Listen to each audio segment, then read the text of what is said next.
Hello, IGTV. For those of you that know, I'm on IGTV, I'm on Instagram Live. So if you're listening to this somewhere else on the YouTube or the podcast, you'll be wondering what the hell. I'm rambling here.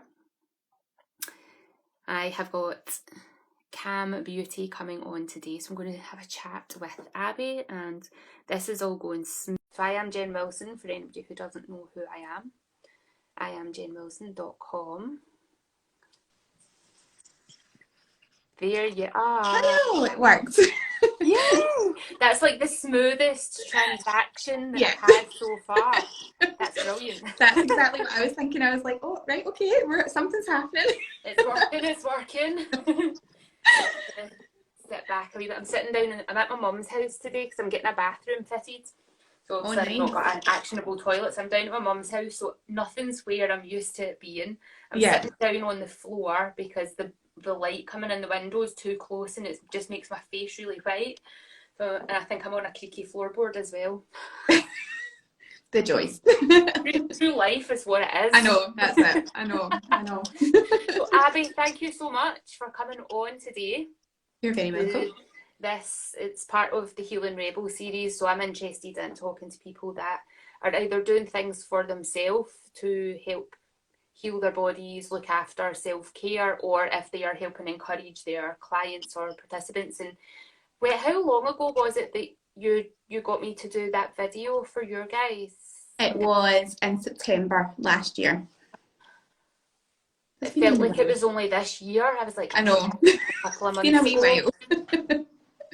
So let's have a chat, like introduce yourself and your business, and then have a wee chat about what that was that you did back in September. Okay, so my name's Abbie. I own Kamm Beauty Kamm Academy. Kamm Beauty is a beauty salon, and we have previously kind of focused on, well, a bit of everything really, but mostly led by kind of waxing, nails, brows. But with everything that's happened in the last year, we kind of renewing our focus, and while we're still going to be doing all of our standard treatments, we're really tailoring it in now into the kind of self-care side of things, and really focus. I think actually mostly been spurred on by some of the kind of government chat when we closed, at the kind of focus of it's not just about that superficial thing, it's also about your beauty treatments make up who you are and how you see yourself.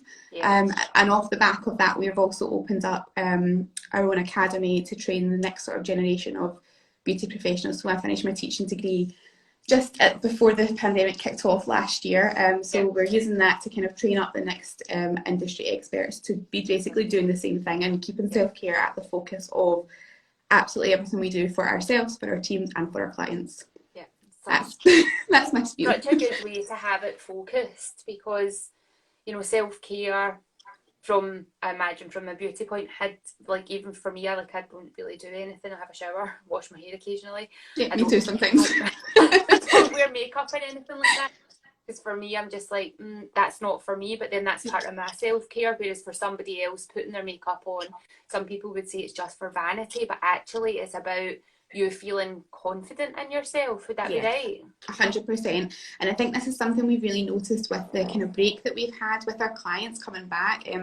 Sometimes they were just coming in just for a bit of a kind of chat and a catch up, and because we're the first humans that they've seen in 5 months time, and that was kind of the general feedback, like it's not just about, oh, I'm going to get my nails done for a night out, or because we're not going anywhere. Now it is about, I need to come in, I need to decompress, I need to chat to you specifically because my husband or my boyfriend or my friends or everyone else has got their own stuff going on, and it's that element of slight removal from the situation but still with enough kind of care. And yeah, it's just, I think that is the thing. You've got to do whatever it means to you. And when we talk about self-care, it's not just about, although me personally, I advocate for yoga and meditation and everything like that. For some people, it's not about that. For some people, it is go and get your hair done, go and get your waxing done, go and get your nails done. And I think that needs to be more of an open conversation now going forward as we come out into real life again. Yeah, definitely. So the programme that you ran, it was for the whole month of September? Yeah, self-care September. Tell us a bit more about that. Yeah, so it was really just, we worked with a lot of Glasgow businesses who, some of them did similar things to us and some of them were completely different, but everybody focused in their own right on sort of self-care.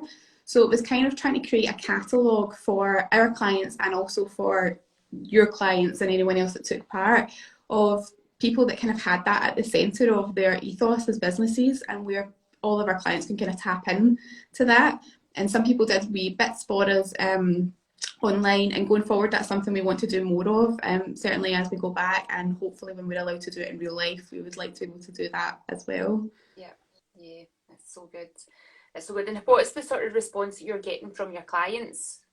I think it's quite positive in the main. We've always kind of accidentally, I suppose, had wellness in our focus. It's just something that happens, I think, in our industry. And so now that we've created a kind of conversation around it and making it a safe place for people to reach out to us and chat to us and know that we are someone that we've had the kind of extra training and we can give the support, and we can, even if it is just something like, look, go and give yourself a night off and have a bath and put the kids to bed early, you know, even if it's something as simple as that, sometimes you need someone who's slightly removed from the situation to tell you to go and do that. So that's kind of almost the role that we've kind of taken, always by mistake, and I think now it's about sort of recognising that that is our role in society. And the feedback has been quite positive for that. I'm looking forward to being able to do it more when we're reopened again. Yeah, I think people kind of underestimate what like beauty therapists, hairdressers, and even like personal trainers, yoga teacher, Pilates teacher, people come and tell you stuff. That's and you're it, like, wow, they're really opening up and sharing some really personal stuff. And when I first started in the industry, I was noticing that. And I went to college and did my HND in health, fitness and exercise. And while I was there, I was working in the industry as well. And at that point, at this very start, I was like, I need to know more than just how to move people's body. I need to understand the mindset. And I went away and did my NLP qualifications and got involved in that neuro-linguistic programming, understanding the stories that we tell ourselves, our limiting beliefs, how we can chop and change that, because people see us as more than just that person that's doing their nails, doing their hair, helping them look a particular way or move better or whatever it is. Have you looked into anything additional like that?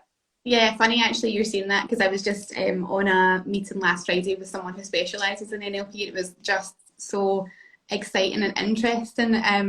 I think that the stuff you're saying about inner dialogue is the main thing for me. Like, I think that, you know, 98% of our issues come from the way that we speak to ourselves.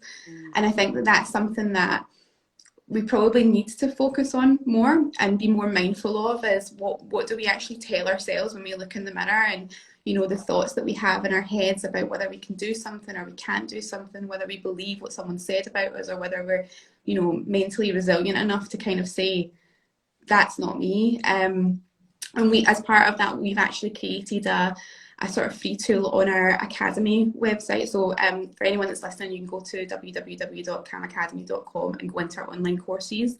And as part of the free tools, there's a self-care audit that you can download automatically. And one of the sections on that is on your inner dialogue and how you speak to yourself.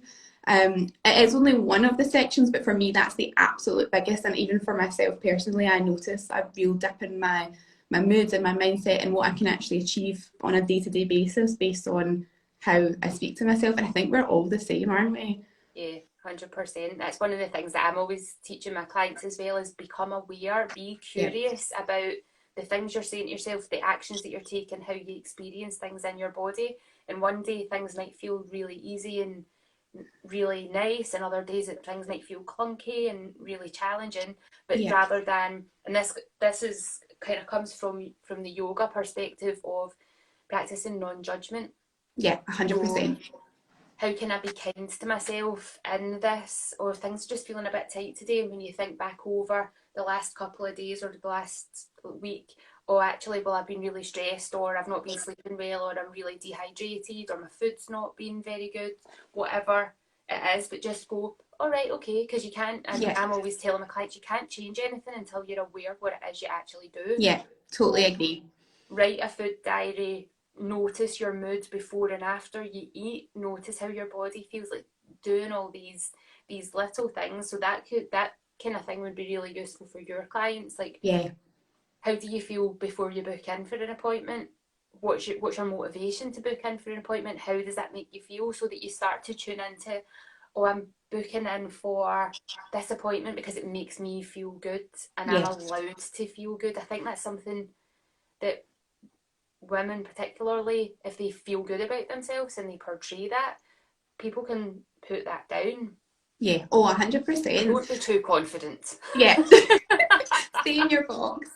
And I think even just giving yourself, as you said, the permission to be able to kind of spend that time and even the kind of financial aspect on yourself, and recognizing that it makes you a better person, not because of the kind of cosmetic side of it. So whether that's yoga and you can finally touch your toes, or whether it's getting your nails done and, you know, having a look at your nails and putting them on Instagram, it's not about that aspect of it. It's about what it's actually doing for your mindset while you're kind of in those stretches, or while you're sitting down and having a chat and venting, and then kind of looking at your nails and thinking, oh my god, like this just makes me feel like me again. It sounds like such a silly, simple thing, but I think quite often it is the silly, simple things that are the absolute key to being that wee bit stronger every day, isn't it? Yeah, yeah, it's definitely, we need to look for the joy in the everyday things, because if A you're hundred always looking percent. for that excitement and that big gushy end of movie moment in every element of your day, all you're going to do is feel really let down. Yeah, But if your best friend just sends a text message going, oh hi, how you doing, be so appreciative of that. Or if somebody yeah, makes eye contact and smiles at you in the street, or you do that to somebody else, and you're making somebody else's day. So it's really, look for the simple things, isn't it? yeah, 100%. When I was on the NLP thing on Friday, the guy said something that's actually really stayed with me in the last few days, and it was that joy doesn't bring gratitude, but gratitude brings joy. And I think that that is so true. If we can kind of find the gratitude in those small, like, everyday things, it Yeah, does make such a difference to make your mentality. And I think it also makes you look at things that go wrong in a slightly different way, and you can almost find the kind of appreciation in those kind of hiccups in your life as well, if you just readdress the way that you're looking at it. yeah, yeah, totally. Like, I talk about that when it comes to pain. Like the pain, like any kind of pain, whether it's physical or emotional, it's there to attract your attention. So be grateful for Yeah, that, because it's bringing your attention into your body, into your actions, so that you can make a change. So it's yeah, being, totally as agree. horrible as it can feel when your body's in pain, or whether your heart's broken or whatever, it feels horrible. But finding a way to accept it and then go, right, okay, this is happening for a reason, because there needs to be change occurring Yeah, in my life. How did you get into this aspect of it from within the beauty industry? I think it's been a combination of things. I think, like quite a lot of any of us that go into this side, a lot of it's from personal experience and finding out things that work for yourself, and then kind of thinking, why does everybody not know this? I have to do more to show people that this kind of stuff works. But also because, as I said, it's been a kind of unconscious thing that, I mean, there's a kind of joke through the sort of hair and beauty industry in general that we're the kind of unpaid therapists of the world, you know. So I think it is that kind of recognition as well of, you know, we are here to help, and we are being almost used as a means of you know, venting and getting things out that clients need to sort of say to someone who is slightly removed. So why not have the kind of correct training behind that, and actually make a difference to somebody, rather than just sort of listening and then going, great, that's such a shame for you, and off you go, enjoy your day. So, you know, you want to be able to actually make an impact, I suppose. Yeah, yeah, definitely, definitely, definitely. So where are you based? So we've just moved. We moved in October. Actually, it was October, but with lockdown, it still quite feels quite new. So we're in Hope Street in Glasgow, just directly across from Central Station. So pretty central. That's bang in the city centre. Yes. How have you personally found lockdown? Like from a year ago? Yeah, I the first one was strange actually, because I think as we went into lockdown, being a business owner and having staff, it was absolutely horrendous, because no one really knew. You know, they were kind of saying a few weeks, but I think I kind of knew it would be maybe at the time, maybe a few months. and not really sure how we were going to manage the logistics of that. Then the weather was really nice and all the logistics figured themselves out, so that part was really nice. And then when we went back into lockdown again, I personally actually really struggled from sort of Christmas until the end of January, whether partly that was to do with the weather and the rain and not being able to get out as much, and it might have been having that little bit of freedom to begin with as well, and then having it taken away again. Something that I would personally say has really helped me, because I'm actually now, although I'm looking forward to going back, I'm finding lots of stuff to do in lockdown to fill my days, is that I have started to meditate as a kind of rule. I don't allow myself to go a couple of days, because I know myself that even if I go 1 or 2 days without doing it, that it actually really, I mean, it's almost strange how vastly it impacts my mood the kind of following days. I'm doing yoga regularly now, and I think these things, the two of them together, they can be as accessible or as not as accessible as you like. The meditation videos, if you know someone like yourself who does meditation, it's great. But you can also access it like on, like YouTube and things like that. And I know you've got content out on some of your socials as well. So it can be as accessible as, as you need it to be. And the other thing that's really worked for me is a really structured routine. I have to have my to-do list, and I have to have time slots for it, and I have to tick them off, and it gives me huge satisfaction as I tick off each task.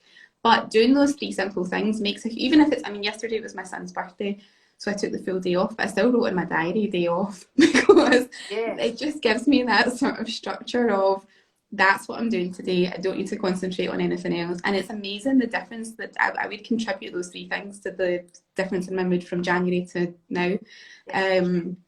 Even with being busy with kind of organising things, going back to work, and any kind of bad news that I get or anything like that, it just hasn't affected me in the same way as it maybe previously would have. And I know that some people will say it's not for them, but for me, yoga and meditation was not for me 5 years ago, and I just couldn't see how it would ever become, part of my life, and I didn't understand how it worked. And I would just almost say, like, if you haven't tried it, try it, because not that I need to tell you that, but it's good to hear it from other people, and it's not just banging my own drum. No, it honestly has. It's been the difference. It's just amazing. I would highly recommend to anyone who hasn't tried it yet. Amazing. So have you got a particular style of meditation that you like to do, or do you have like a selection of them? Or a wee selection, because I think I'm still dabbling. I do prefer a kind of guided meditation, because I feel like I don't have the kind of willpower yet to kind of see myself through one yet. Maybe one day. But at the moment, that's what kind of works for me. And keeping them short, kind of 10 minutes, 5 minutes, 10 minutes. But I think actually that's the beauty of it, is again, even just taking 2 or 3 minutes out of your day, if that's all you can kind of afford to do in terms of how busy you are. For me, one thing that's really worked quite well is just before I go to bed, putting something on and listening to it, because you're lying down anyway, so you may as well use that time, and it has made such a difference. Well, I've improved your sleep as well then. Oh yeah, 100%. I'm not a big sleeper in general, but I'm definitely sleeping better now than I ever have done. There's so many different styles and methodologies of meditation. Anything from sitting really still, just focusing on your breath, trying to quieten the thoughts, to going out for a run. Or doing some sort of craft or art. I always tell people when I'm teaching them, it's finding the thing that just allows you to switch off from everything else that's going on about you. And it might be that you sit and draw a line and colour it in. It could be anything at all like that you just allow more quiet to come. And then the thing for me, certainly, the more that I do it, the more I want to do it. So I used to sit for 5 minutes, and then it went to 10 minutes, then it went to 20 minutes, and see, now I lie on the floor. I've got my electric blanket on, I've got a couple of blankets over me, I've got my knees supported, my head supported, eye pillow on, listening to music, and I can sometimes lie there for an hour. It's like, I'm sure I've got loads of stuff to do. Who cares? No, who cares? There's an old proverb, I can't remember if it's Japanese or Chinese, and it's like the Zen master's saying to the student, you need to meditate for an hour every day, and they're like, I don't have an hour to meditate every day, and the master goes, you need to meditate 2 hours then. So true. Yeah, the more I don't have time, and you hear that so much from people. I just don't have time. I just don't have time. Like you need to make the time, because that so busy. I'm so busy. I'm so busy. You never get anything done because you're so busy. You don't. And frantic. Yeah, I think it's so true. You're just, and that's the thing. It's like almost like letting go of that to become more productive, isn't it? And I think the other thing is as well, it's like how much time do you spend scrolling through your phone or sitting in front of Netflix, or really like, although that might seem like downtime, it is not productive really, and it's not conducive to your mental health. And while it's all right to have days like that and times like that, it's also about, I guess, valuing yourself enough to give yourself that kind of concrete time where you are just allowing yourself that rest from your own thoughts and everything else that's going on. Because I know myself, if I'm scrolling through my phone, I'm still kind of comparing myself to other people, or if I'm watching Netflix, I've still got something in the back of my mind, oh, I really should be doing that. Or it's different when you actually elect to give yourself some kind of mindful time, isn't it? Yeah. And I think that some people feel guilty that they're sitting doing nothing. Yeah. But not understanding that doing nothing is doing something. Yeah, that's the point. That's what you put in that calendar. Meditation. Yeah. I do write that down as well. Yeah. You just feel so much better for it afterwards. Yeah. Totally agree. Yeah. So when you get to work in the sun, you're reopening on the 26th of April? Fingers crossed, yeah. Yeah. I really hope well. for you as well. My partner's a massage therapist, so he's been the same as you guys. Yeah. He's been working for months and months and months. How are you feeling about going back to work? I'm excited. We're making quite a lot of big changes. So I'm keen to kind of get in over the next sort of few weeks and implement some of the things that I need to do within the salon. I kind of, have reservations as well about, I suppose, going back after all this time, and also whether or not it will be the last lockdown, or we might end up back in one, if the news is to be believed. But I think you've got to just kind of, take the good with the bad, which is what I'm trying to do. I'm excited to get back and see everybody, and I know that clients are anxious to get in as well. So yeah. So with your academy, most of it is going to be practical stuff when you're doing. Yeah, we do have like some business courses coming up as well, and probably a lot of that will be able to be utilised online, and all of our theory for all of our beauty courses is all online at the moment as well, and that will probably continue with a bit of kind of like support ongoing from us, but all of the practical side is all practical based, so you have to be sort of in the academy to do it. We don't do any kind of online practical training at all. Yeah. So do people just sign up as and when, or do you have like set seasons? I was going to call them. What do you call those things that you do at college? Modules. So, like semester and trimester. Oh, yeah, semester. Yeah. Trimester's a different thing. Set times where you start and completion dates, so everybody's working together. Well, that's one of the kind of changes that we're implementing. So the short courses that are for therapists that are already kind of working in the industry, and they're already got the kind of main qualification, so like an HND or an NVQ or whatever their equivalent is. They kind of tend to work on a rotational basis, so roughly once a month they are held, and it's just normally for the most part a day course, depending on what their level of experience is. But something that we're working on at the moment is bringing people in that are newbies, and so that will work. It will be a set start date. You'll have to apply for that, so it's not a just kind of log on and pay whatever, and it's a application process that they have to go through to figure out whether they're suitable for the course and whether we're suitable for them. And within that, we're kind of wanting to embed absolutely everything that we've talked about today. So not only the practical skills, but also giving them the business skills, giving them the support to essentially be able to go and start a career. And with that, all the kind of client care stuff that comes with that. So that I suppose I kind of created it thinking, what would I have wanted when I was at college if there was this available to me? And so what I decided was, rather than kind of having to, especially coming out of the pandemic where people may be switching careers, maybe a bit older and don't want to start at the bottom and claw their way up to the top, if there was something where they could come in, they could get the practical support, but also be essentially ready to launch a business with that kind of foundation, I suppose. So that's something that we're kind of looking to do within the next few months. Hopefully we'll be able to launch that out. A lot of the kind of bare bones of it is ready to go. So that's where we're at with that at the moment. That's so exciting. I know, yeah, I'm excited about that. It'll be good to kind of support someone through their whole journey. So yeah, we'll see how it goes, but that's the plan.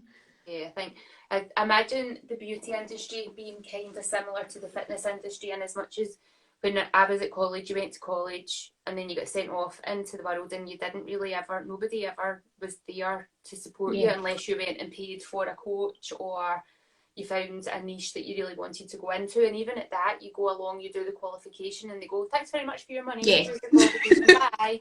And then the support from that goes again. So having that kind of relationship where you can really help nurture, and people feel that they can come back to you at any time to say, hey, can you give me some advice, or I'm doing this, can you have a wee look and like give me feedback, so that you're always growing and progressing.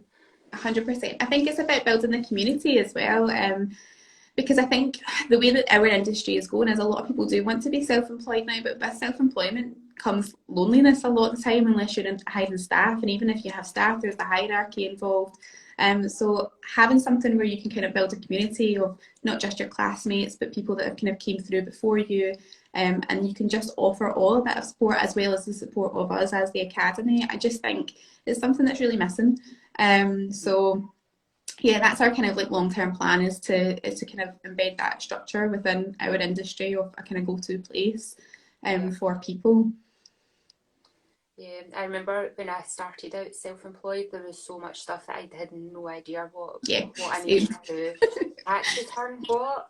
And insurance, what? Like you can feel really overwhelmed, and self-employment isn't for everybody. It's not a case of just, some people just need somebody to provide the clients for them, and they need a job, and that's 100% in case there's no, I don't think there's a hierarchy of self-employed versus an employed person. It's, you have to do what feels right for you, what makes you feel safe and secure, whatever that means to you, and then work with that. So do you do like stuff around people's values? Yes, we do that actually. I've just been writing that this morning. Even within our short courses, we kind of do that as well, because I think actually the health and fitness industry is the same, that people come from all sort of aspects of, you know, different training routes, and sometimes it's good just to, even if it is a short course, just remind people of what the kind of like values and expectations of us as a professional are.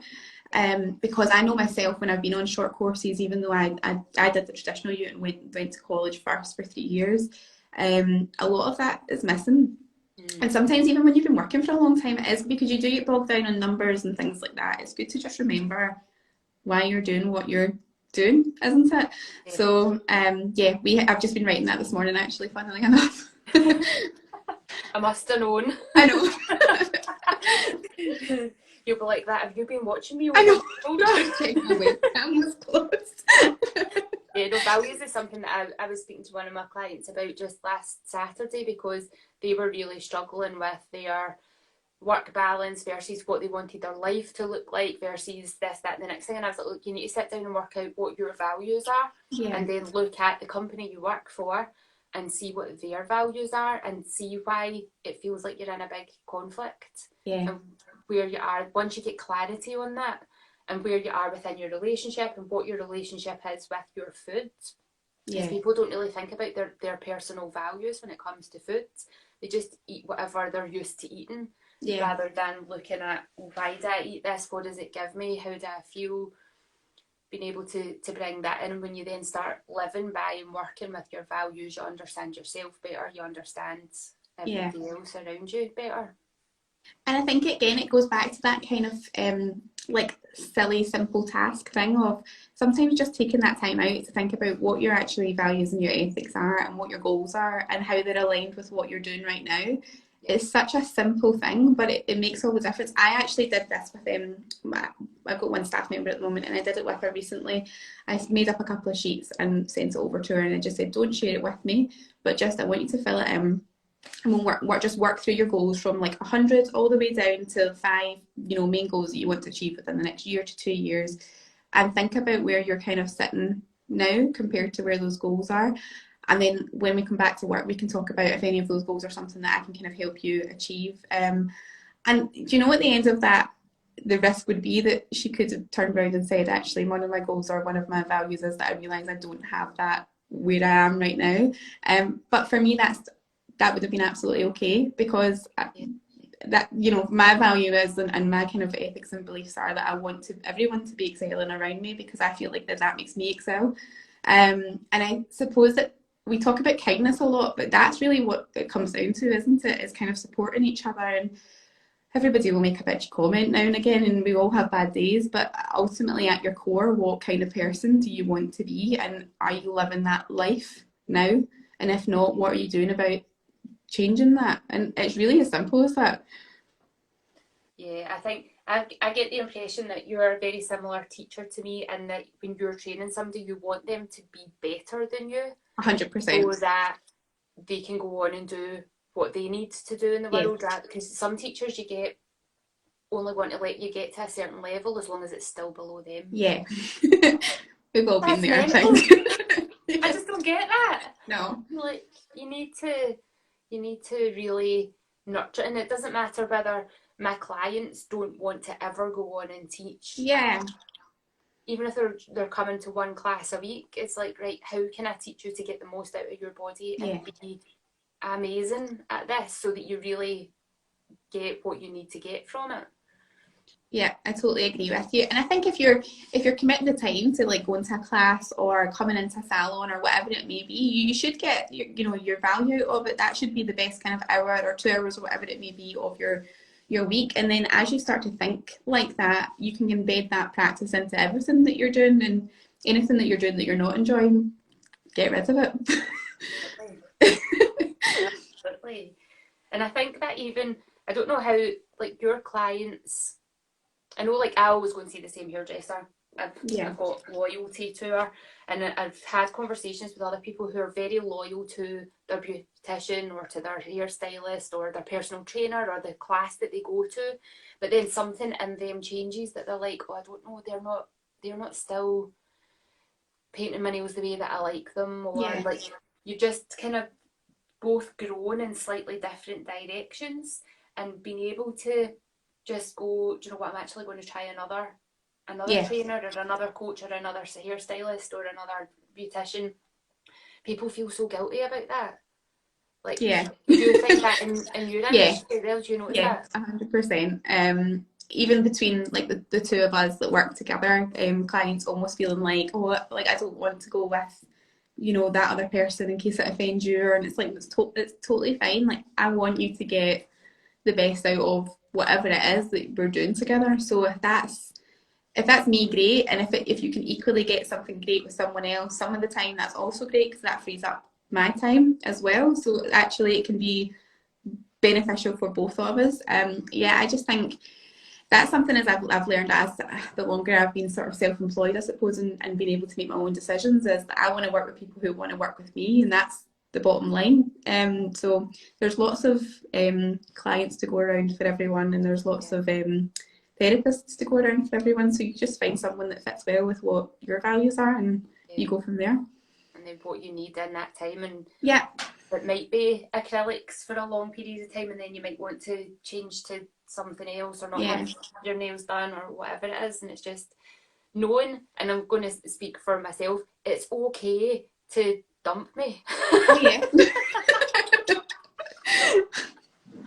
100%. I want to try somebody else. Yeah. That's totally fine. Like, obviously I'll be like, oh, that's a shame that they're going, but I also actively encourage it. I had a client once that came in, and I could tell there was something up, because he was a bit distracted throughout the session, and then towards the end of the session he's like, I've got something I need to tell you.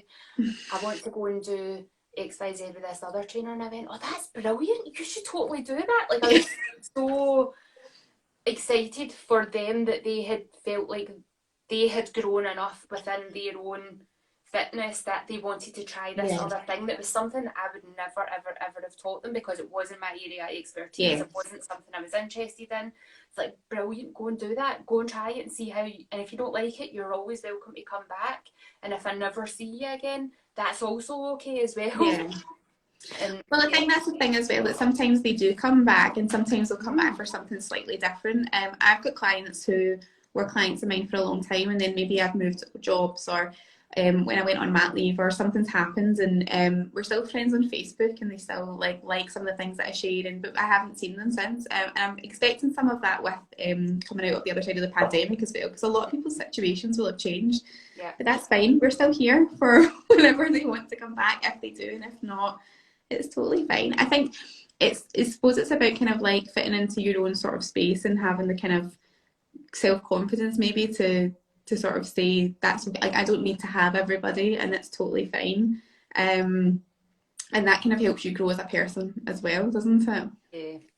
And I think if you do say to somebody, I don't want to work with you anymore, and they're totally fine about it, that then makes you go, oh, that's totally okay that I've done that. And yeah, that was not a big deal. Yeah. Sometimes we make it up a bigger deal in our heads than it really is. Yeah, totally. So I just need to grab a wee tissue. Yeah, is there anything else that you want to chat about today before we wrap up? No, I think we've covered everything. Everything and a little bit more. I know.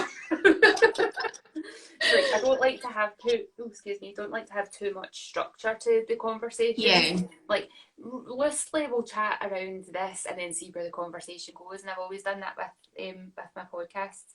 So I'm going to, when we end this call, I'm going to put this out on my YouTube channel and onto my podcast, and I'll save it so that it saves onto IGTV, so for anybody who didn't manage to jump on live, they can watch it at another time. Or I find that putting it on the podcast is good because you can listen to a podcast in the background while doing other stuff on your phone. Yeah, I quite like that as well.